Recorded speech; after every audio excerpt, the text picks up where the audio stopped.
Catherine Bernardo update. Yung pinagkaguluhan si Catherine sa event niya for TCF Cool Fest 2026 dyan sa Market Mall.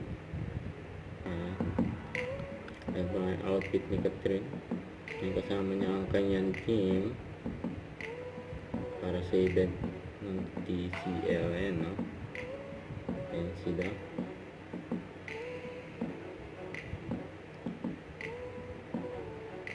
Siyempre, kaya minudal muna niya Catherine ang kanyang outfit dahil may pang panahon. Na binibigay nila sa akin. So, to my TCL family, thank you so much for the gifts. Una-una na ang dami nilang masaya ngayon. Thank you so much for the good relationship for the past how many years already. And of course, thank you for making this event possible. I will see you again sana next year for the TCL Cool Fest. And lahat kayo, I know it's a Sunday, but you all joined us this afternoon. So mag-ingat po kayo lahat pa uwi. And I will see you all very soon. Yan. Yan kaya mga fans ni Catherine. Go play yung flowers. Thank you so much. Flowers pa kay Catherine. Ang TCL. So let's take a grand combined group photo with everyone together here on stage. Pabayaan na sin din dyan sa event ng TCL. Catherine. Mga maswerteng fans. Nasa stage with Catherine.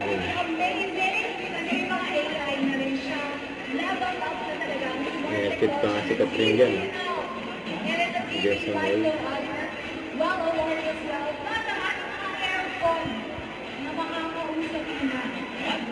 Ulit ang kanina, no? Napakit natin din You guys can do that as well. There is a level of tech that should will cool you down. Mga ganun mga Catherine. So please call our shoppers. Please don't forget that because again, sabi nga ni partner Ganger na doon na it's just here. Before, syempre, no, the mall closes. So, punta na kayo dito na explore these beautiful appliances from these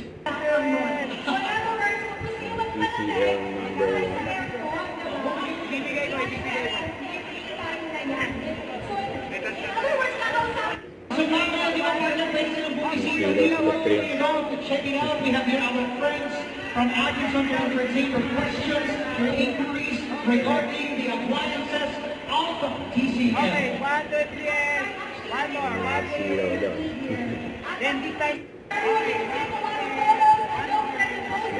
Social media and use our hashtags. Okay, 1, 2, 3.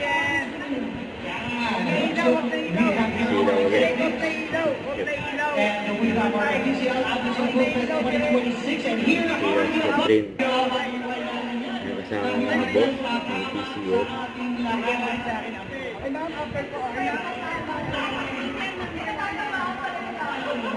relate so much na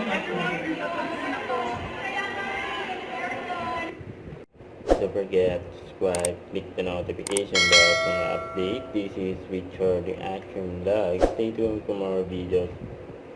See ya.